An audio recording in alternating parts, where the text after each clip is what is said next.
The timeless code of the samurai, a philosophy that shaped history. A lone warrior stands atop Mount Fuji at dawn, his silhouette carved against the rising sun. In his hand, a katana catches the first light of day. But what truly made a samurai wasn't his sword. It was something far more powerful, a code of honor that would shape a nation for centuries to come. Picture the Star Wars Jedi Order with its strict moral code and dedication to justice. Now imagine something even more profound, a real-world warrior philosophy so influential that it still echoes through Japanese society today. This is Bushido, the way of the warrior, and its 8 principles didn't just guide samurai in battle, they transformed Japan itself.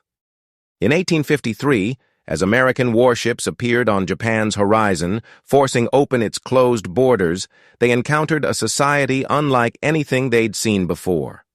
A land where warriors would rather die than break their word, where honor meant more than life itself, and where loyalty wasn't just praised, it was sacred.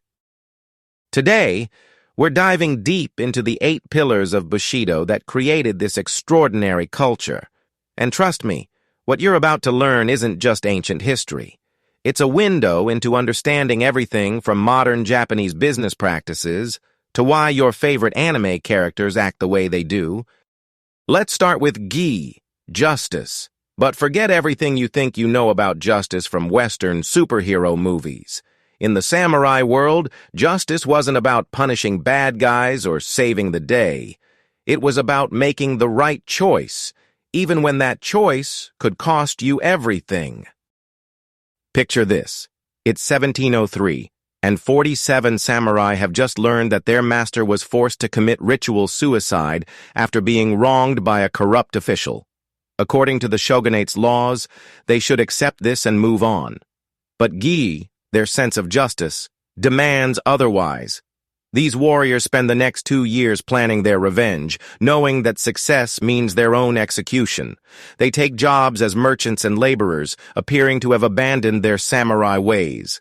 Then, on a snowy December night, they strike. The 47 Ronin, as they came to be known, executed their perfect revenge plan, killing the official who had wronged their master. The next morning, they marched to their master's grave, placed the head of their enemy before it, and then surrendered themselves to authorities. They had upheld gi, justice, knowing it would cost them their lives. This brings us to you, courage. But samurai courage wasn't about being fearless. It was about feeling fear and acting anyway. It was about choosing to do what's right, even when every instinct screams to do otherwise. Consider Kusunoki Masashige, a 14th century samurai commander. When Emperor Go-Daigo asked for his honest military advice, Kusunoki knew that telling the truth would mean certain death in a hopeless battle. He could have lied, saved himself, and probably even won favor. Instead, he chose courage over self-preservation. He gave his honest opinion, then led his men into that impossible battle at Minatogawa, fighting to the last man because courage demanded nothing less. What's fascinating is how this concept of courage differs from our modern Western view. Hollywood often portrays courage as running into danger, guns blazing. But samurai courage was as much about moral strength as physical bravery. It was about having the courage to choose death over dishonor, to tell an uncomfortable truth rather than a comfortable lie. This leads us to Jin, benevolence. Now, this might seem contradictory. How can warriors dedicated to combat also be committed to benevolence? But that's exactly what made the samurai unique. They believed that true strength wasn't about dominating others. It was about having the power to destroy and choosing instead to protect. There's a famous story about Date Masamune, a powerful daimyo known as the One-Eyed Dragon. During a famine in his domain, he opened his personal rice stores to feed the peasants. When his advisors protested that he was depleting resources needed for his warriors, he replied, "If the people starve, who then shall we fight to protect?" This wasn't just charity. It was a fundamental understanding that true power comes with responsibility. The samurai were taught that the stronger you are, the more gentle you must be. It's like having a trained attack dog that's gentle with children. The control and restraint make the strength more, not less, impressive. This brings us to rei, respect and courtesy. But forget about simple please and thank you politeness. In samurai culture, respect wasn't just good manners. It was a matter of life and death. Every bow, every carefully chosen word, every precise movement in a tea ceremony carried the weight of centuries of tradition and could mean the difference between peace and war. Imagine you're a samurai entering a lord's castle in 1615. The depth of your bow, the exact spot where you place your sword, even the way you fold the paper of a gift, each detail broadcasts your intentions. A slight mistake could be interpreted as deliberate disrespect, potentially leading to a deadly duel. This intense attention to courtesy wasn't about being fussy. It was about creating a society where violence could be contained through ritual and respect. Think about it like a modern diplomatic summit, where every gesture, seating arrangement, and order of speakers is carefully choreographed to maintain peace between nations. The samurai took this to an art form. They believed that true strength wasn't just about winning fights, it was about preventing them through perfect courtesy. There's a famous story about a master swordsman named Tsukahara Bokuden. A young hot-headed samurai once challenged him to a duel, deliberately bumping into him in the street. Instead of drawing his sword, Bokuden apologized profusely and invited the young man to tea. His perfect courtesy not only avoided bloodshed, but turned an enemy into a student. This wasn't weakness. It was power expressed through self-control and respect. This brings us to Makoto, complete sincerity. In today's world of carefully curated social media personas and political spin, the samurai concept of Makoto seems almost alien. It wasn't just about telling the truth. It was about living it. Your words and actions had to be as perfectly aligned as a master archer's bow and arrow. Consider the story of Yamamoto Tsunetomo, author of the famous Hagakure. When his lord, Nabeshima Mitsushige, died, Tsunetomo wanted to follow the old tradition of junshi, ritual suicide to follow one's master in death. But his lord had explicitly forbidden this practice. Tsunetomo faced a conflict between his personal desire to show ultimate loyalty and his obligation to honor his lord's final wishes. In perfect Makoto, he chose to live, not because it was easier, but because true sincerity meant honoring his lord's command, even when it conflicted with his own wishes. The fascinating thing about Makoto is how it influenced every aspect of samurai life. When a samurai said he would do something, it was as good as done. No contracts needed, no lawyers required. Their word was literally their bond. This principle was so powerful that it helped shape modern Japan's business culture, where a handshake can still sometimes carry more weight than a written contract. This leads us to Meiyo, honor. But we're not talking about the Hollywood version of honor, where the hero refuses to shoot an enemy in the back. Samurai honor was far more complex and demanding. It was about maintaining your integrity even when no one was watching, about choosing death over shame, and about carrying yourself with dignity in every situation. Let me tell you about Tori Mototada, defending Fushimi Castle in 1600. He knew his position was hopeless, 2,000 men against 40,000. He could have surrendered honorably or escaped to fight another day. Instead, he wrote a famous letter to his son explaining that his honor demanded he fight to the death, not for victory, but to delay the enemy long enough to give his lord Tokugawa Ieyasu time to prepare for battle. His last stand bought precious days that helped change the course of Japanese history.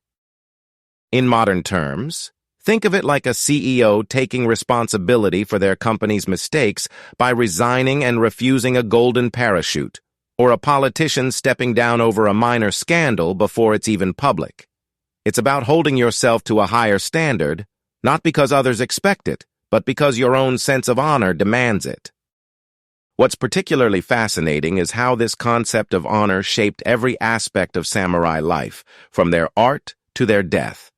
When a samurai practiced calligraphy, it wasn't just about creating beautiful characters. It was about approaching each brushstroke with the same dignity and precision they would bring to combat. Their honor had to be visible in everything they did, from how they tied their sandals to how they met their death. Now we come to chugi, loyalty. But this wasn't the blind loyalty of mindless followers. Samurai loyalty was something far more profound, a conscious choice to dedicate yourself completely to a cause greater than yourself. Think of it like the loyalty between soldiers in an elite military unit, but extended to every aspect of life and death. The most famous example of samurai loyalty isn't about battlefield heroics. It's about a single day in 1702 that would become legend. When Lord Asano was forced to commit seppuku for drawing his sword in Edo Castle, his loyal samurai faced an impossible choice. According to law, they should have accepted their lord's death. According to loyalty, they had to avenge him. Their decision would test every principle of Bushido we've discussed so far. These 47 samurai chose loyalty, knowing it meant certain death. But here's what makes their story truly remarkable. They waited patiently for over a year, pretending to have abandoned their revenge. Some became merchants, others laborers. One even married into the target's household to learn his security patterns. When they finally struck, it wasn't in hot-blooded revenge, but with cool, calculated precision. After completing their mission, they calmly turned themselves in, knowing they would be ordered to commit seppuku. This brings us to our final principle, jisei, self-control. This might be the most relevant principle for our modern world.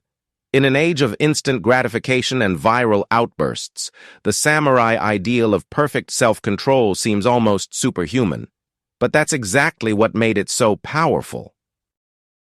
Consider the story of Hojo Tokimune, who faced the greatest crisis in Japanese history, the Mongol invasion.